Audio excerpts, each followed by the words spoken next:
I now have a legendary environmentalist in studio with me, Bill McKibben. Bill, I don't use legendary lightly. So you're the founder and senior advisor to 350.org, but I just want to go through your resume for a second because it's fun. He won the Right Livelihood Prize in 2014. That's considered the alternative Nobel. My favorite is he won the Gandhi Prize in 2013, Thomas Merton Prize. Another one of my favorites, honorary degrees from 18 colleges and universities. I don't know how you do that, but I'm interested. So let's talk afterwards, okay? But obviously, one of the leading voices of the environmentalist movement in this country. In fact, Boston Globe declared you the leading voice. So it goes on and on. But I think I've embarrassed you enough. Yes. So welcome, first of all. It's good to be with you. One of the things that makes you leading voice is just sticking around for a long time. Mm-hmm. This month marks the 30th anniversary of The End of Nature, the book I published in 1989 that was the first book about climate change. 1989 seems a very long time ago. Yeah. And in a lot of ways, it is a very long time ago. The planet had 50% more sea ice in the Arctic then. Its oceans were markedly less acidic. The Great Barrier Reef was still intact. I've gotten old over the course of 30 years. That's what's supposed to happen. But planets are not supposed to get old in the course of a few decades. That's the abnormal, horrible thing that's underway right now. Yeah, and so you have been leading on that front for quite some time, and I've been following, and so I'm actually a late follower. I've talked about this on the show a lot. I did not believe in climate change in the beginning, and I was a Republican back in 1989, and so I would see things like your work and go, "Oh, no, that's not that can't possibly be true." What I'm stunned by, Bill, and we're gonna get to how we're gonna change things. I think that's the most important part of this conversation, how we can actually get real change in the world. But what I'm stunned by is people's intransigence. So the jury came in those 30 years, even for a knucklehead like me who started out as a Republican who didn't believe it at all. It was record year after record year after record year, and we're now 17 years in. It was 16 out of the 16 hottest years ever in the last 17 years. If you can't convince somebody after that, is there any hope at all? Well, so the good news is that most people now are convinced. Even in America, which is the only place in the world that climate denial has a strong foothold, we're up now around 70% of people who know what's going on. It's gone up a lot in the last few years because, things keep catching on fire, flooding, whatever. The other 30%, look, have a little sympathy for some of them anyway. 30 years ago, we now know from great investigative reporting, LA Times and Columbia Journalism Review and Inside Climate News, we now know that the fossil fuel industry knew everything there was to know about climate change in the 1980s, and they set out on a deliberate and expensive operation to build this architecture of deceit and denial and disinformation. We spent 30 years in a completely phony debate about whether or not global warming was real. A debate both sides knew the answer to at the beginning, just one of them was willing to lie.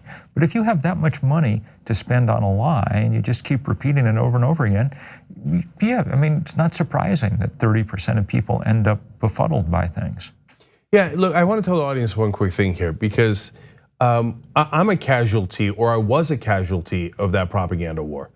So the oil companies knew they were lying to me when they convinced me climate change wasn't real. They knew they were lying. Literally, like Exxon in the 1980s began to build all its drilling rigs to compensate for the rise in sea level they knew was coming. They just didn't tell the rest of us. They told us just the opposite. Right. So, in a sense, don't feel bad if you got lied to because they spent billions of dollars lying to you and it worked. And it also worked on me, it worked on a lot of people.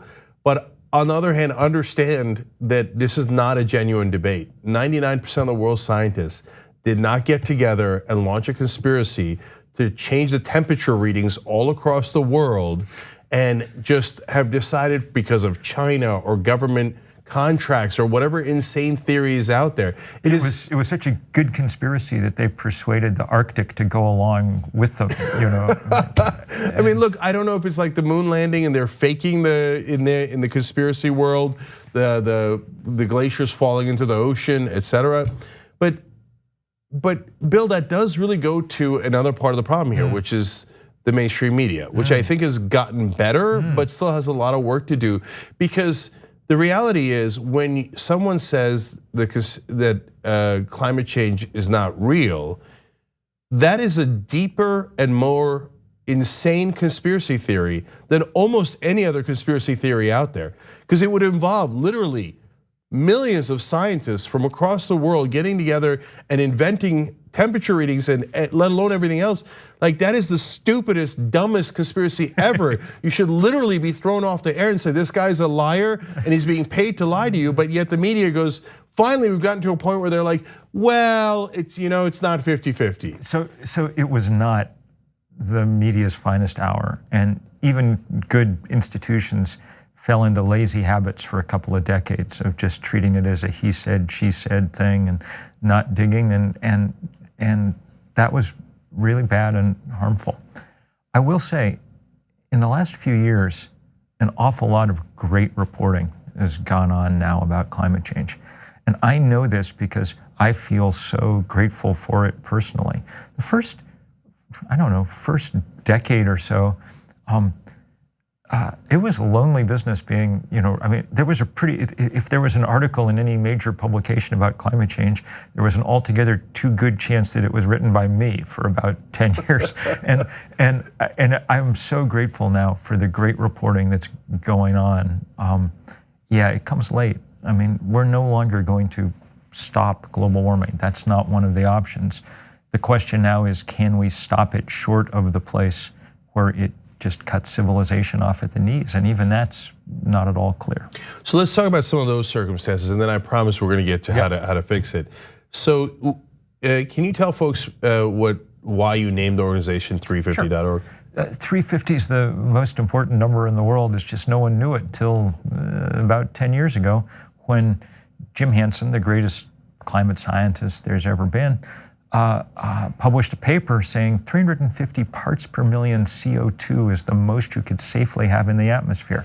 That's a tough number because we were already past it even then, and now we're at 410 parts per million and going up 3 parts per million per year. That's why California burns. That's why the Arctic melts. But that's why we took that name, so that we could organize around the world. Arabic numerals cross linguistic boundaries easier than English words. And we have, over the last 10 years, we've organized about 20,000 rallies in every country except North Korea, and helped lay the foundation for this global movement that you now see beautifully expressed in things like the youth climate strikes and so on and so forth. It's very exciting to watch that movement just keep growing and expanding. So what happens when we get to 420, 450, 500? Because we're inexorably headed in that direction. Yeah. I mean, nothing good is the answer. Look, we've raised the temperature of the planet 1 degree Celsius so far, 1.8 degrees Fahrenheit. That turns out to be enough to melt the Arctic. That turns out to be enough to make the oceans 30% more acidic. That's what allows you to have, because warm air holds more water vapor than cold, rainstorm in Houston 2 years ago that dropped 52 inches of rain, setting the new American record. 52 inches of rain, that's a lot of rain. We're headed for, even if people kept the promises they'd made in Paris, which obviously one big player has decided not to do, we'd still go to about 3 degrees Celsius, better than 5 degrees Fahrenheit, closing in on 6 degrees Fahrenheit. If we do that, we just, Katie, bar the door. I mean, we can't have a world like the one we're used to. To give you one small example, look at the way that 1 million refugees coming out of Syria fried the politics of Western Europe, and 1 million refugees arriving on our southern border fried the politics of this country.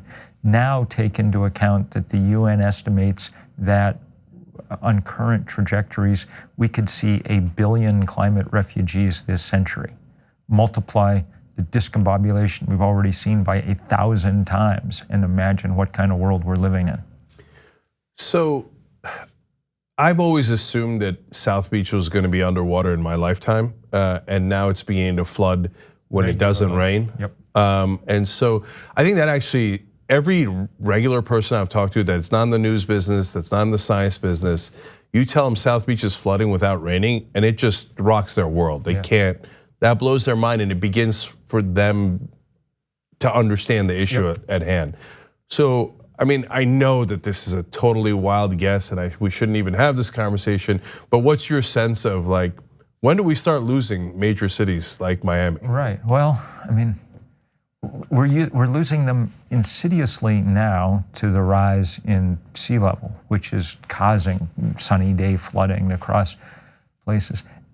And as that continues and it's accelerating, we also, I mean, look, cities like Miami are now like pins in a bowling alley set up for the next huge hurricane. You know, you remember you put up on your screens the weather maps of Hurricane Dorian heading at Category 5 strength to straight at Miami until 50 miles offshore, it wind pattern shifted and it went straight north. Talk about literally dodging a bullet. I mean, that's the world we now live in. And every day somebody's not dodging the bullet. Every day there's a big, I mean, you know, we're in California today. I mean, last year there was a city literally called Paradise that literally turned into hell, and it took half an hour, you know? That's the world we live in. Yeah, so let's talk about solutions. So what's our theory of change for getting anything passed in Congress? So look, the problem in Washington is not just that, you know, people are slow and Republican. It's that the power of the fossil fuel industry is so great that it's been able to prevent meaningful change. I mean, the Koch brothers, now brother, our biggest oil and gas barons, own a political party. That makes it difficult to get things done. Thank God the young people from the Sunrise Movement are hard at work pushing the Green New Deal and understanding that you're going to need to change who holds office in Washington to have some chance of making that happen. That process is underway. So is the fight to go after the other major power center in our world. It's Washington and it's Wall Street. Those are, for Americans, the shorthand for understanding where power lies. I just had a piece in the New Yorker about the way that the big banks and insurance companies and asset managers are really the supplier for the fossil fuel industry. Chase Bank, Rainforest Action Network had great numbers. Chase Bank lent $196 billion into the fossil fuel industry in the last 3 years. It went up after the Paris Climate Accords. Every bad thing you've ever covered, tar sands, pipelines, Arctic oil drilling, they're bankrolling it all. So I think that as the year goes on, we're going to see campaigns that supplement the fossil fuel divestment work that we've been doing, now at $11 trillion in endowments and portfolios that have sold their stock in coal and oil and gas, with campaigns that really go after companies, banks like Chase. That money is the oxygen on which the fires of global warming burn. I mean, period. So let's talk about that a little bit. So I often talk about it on the show because our financial partner is Aspiration. And so Aspiration won't put any money into fossil fuel money investments because they want to keep your money clean. And it's getting easier to do this kind of thing. I mean, I imagine they'll give you an ATM card you can stick in the wall all across the country too, you know, and there's Amalgamated Bank on the East Coast and Beneficial State Bank on the West Coast, and their credit unions, and there's some real possibilities now to bypass the 5 or 6 huge money center banks in New York that are deeply, deeply implicated in the destruction of the planet. Yeah, absolutely. I mean, look, I don't want to get into a commercial for aspiration.com, but the ATM is free, so it takes away all of the previous problems in having to rely on those banks. But there's two. But the reason I brought it up is there's two different ways. One is pressure from you guys to the Chases of the world to divest, and to the Harvards and the Yales and the Stanfords, et cetera.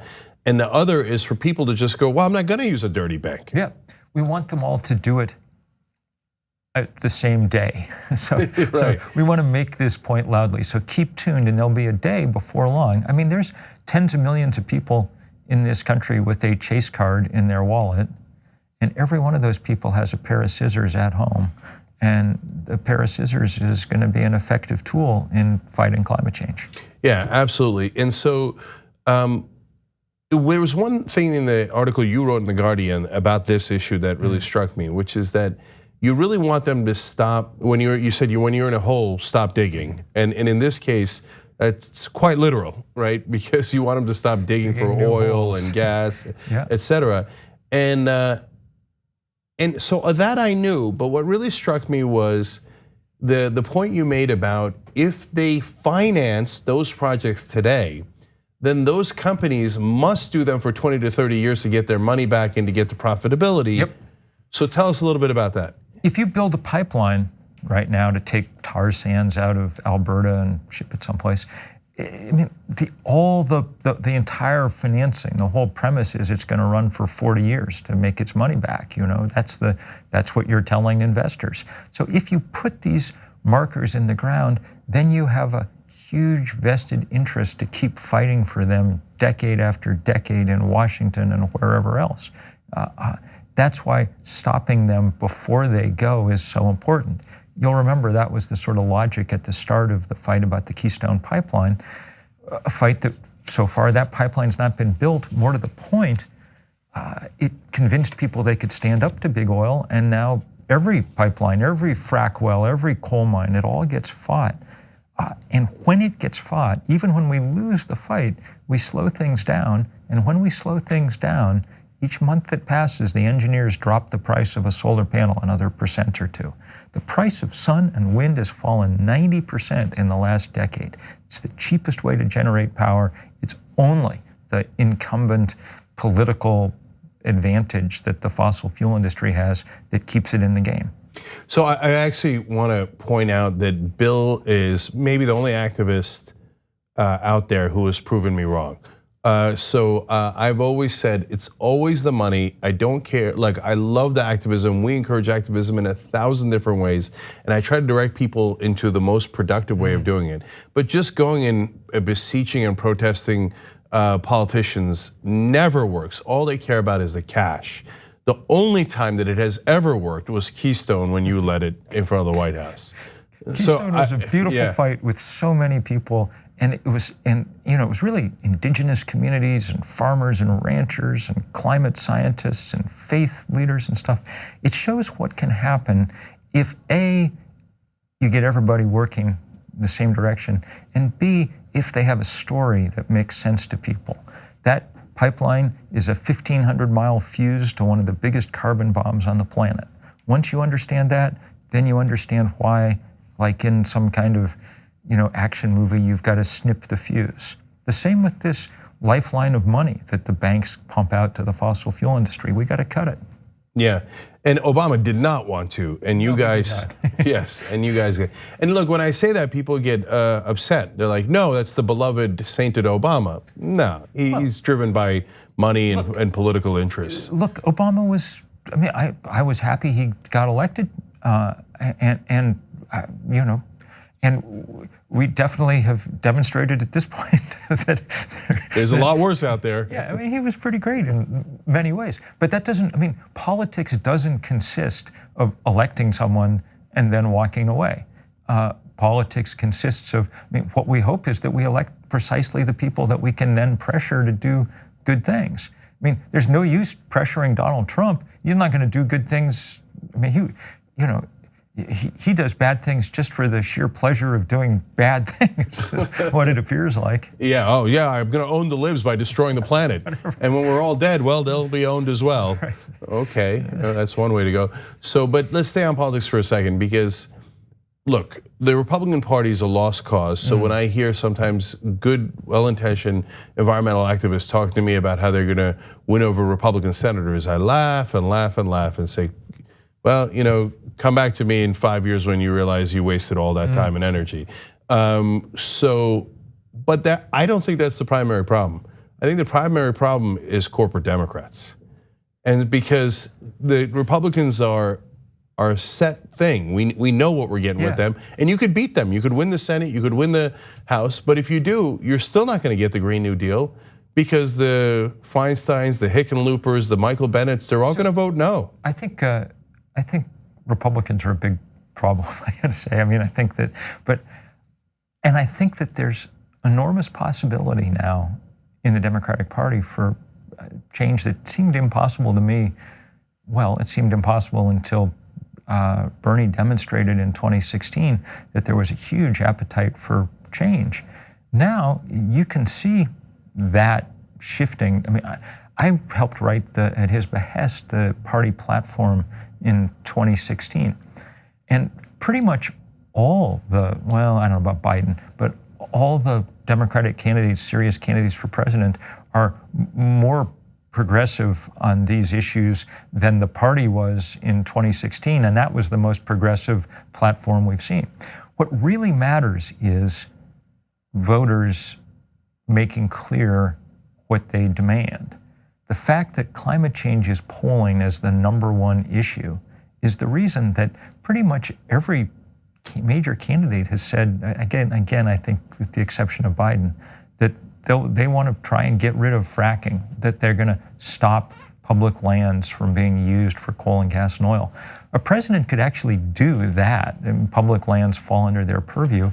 And if they did, US public lands are the 5th biggest. They come after China, Saudi Arabia, Russia, and the United States as a whole, biggest source of carbon on the planet. On day one, someone could do that. That was considered nuts even 3 or 4 years ago. And this just demonstrates what happens when people begin to really make clear what they want out of the world. Especially, let me add, young people, voters under 35. This isn't just the biggest issue, it's the biggest issue with a bullet. Yeah, so Bill, last thing on that. Look, is the Republican Party a bigger problem than the Democratic Party? Of course, but it's like when people tell me, why are you criticizing the Pentagon instead of Al-Qaeda? Because there's nothing I can do about Al-Qaeda, right? Al-Qaeda is a given evil. Yeah. The Republicans are a given evil, but all they care about is oil money. They will never care about the voters, ever, until this party is extinct and then we get a new version of the Republican Party. So it's a waste of time, whereas there is the potential that you could do something about corporate Democrats. Which is why it's so good that the Democratic Party, I mean, look, I have huge problems with like the organized Democratic Party. It killed me last summer to watch the kids from the Sunrise Movement get the Democratic Party to agree to stop taking fossil fuel contributions, only to have the DNC 6 weeks later change the policy and go back to taking that money. I mean, that kind of stuff just, it just makes one sad because it's not like we have many more presidential cycles to get this all right. But Bill, that's why I go back to, it's also partly the media, because when I say, for example, if you elect John Hickenlooper in Colorado, we're screwed. He calls the Green New Deal Stalinist. You do know that John Hickenlooper literally drank a glass of fracking fluid to demonstrate his support for it, yes. Yeah, and he also took a lot of checks to demonstrate his support for it. But somehow just that image of someone saying, I'll drink this. But that's precisely the problem. We have a crisis, and we have a Democrat who is leading significantly in that race, saying that he is not going to vote for Green New Deal under any circumstance, who's taken $250,000 from the fossil fuel industry, and yet if you criticize him, who came out against the really powerful attempt last year to get just a setback for fracking wells from people's homes in Colorado. So yeah, no love lost there. Yeah, but yet the rest of the media and the Democratic establishment go, how dare you, our beloved Hickenlooper. And you guys are all on the same team. Well, no, we're not. We're not on the same team. The good news, one of the good things about the primary process was watching Jay Inslee, who really is smart about these things, sort of lay out the logic of some of the places we need to go. And that was good. This is gonna, I mean, Democrat, Republican, I mean, the fight here is basically physics versus money, you know? And I understand that political reality is a really important thing, obviously. But reality in the end trumps it, you know, so to speak. So. Yeah, absolutely. Look, all of it matters. The political reality is you have to vote for people like Andrew Romanoff over Hickenlooper. Otherwise, we're not going to get these things passed. And the other reality is pay attention to Wall Street as well as Washington. Absolutely right. And you know, we didn't get to so much. The carbon bubble that you talk about is so important. But vote and vote with your money. Both of those things are, and we all have to do our parts. And you know, you throw away the aluminum can, and you should, and you recycle the paper, and you should. But doing that with your money is actually even more important. Well, and at this point, the most important thing an individual can do is be a little less of an individual. Join together with others in those movements that actually present some challenge to the status quo. Yeah, absolutely. All right, 350.org, Bill McKibben, American hero. Thank you for joining us. Thank you, brother. It. 2 easy ways to follow the Young Turks. One is hit the subscribe button down below. Then you're a TYT subscriber. And second is ring the bell. And when you do that on YouTube, you're notified of our videos.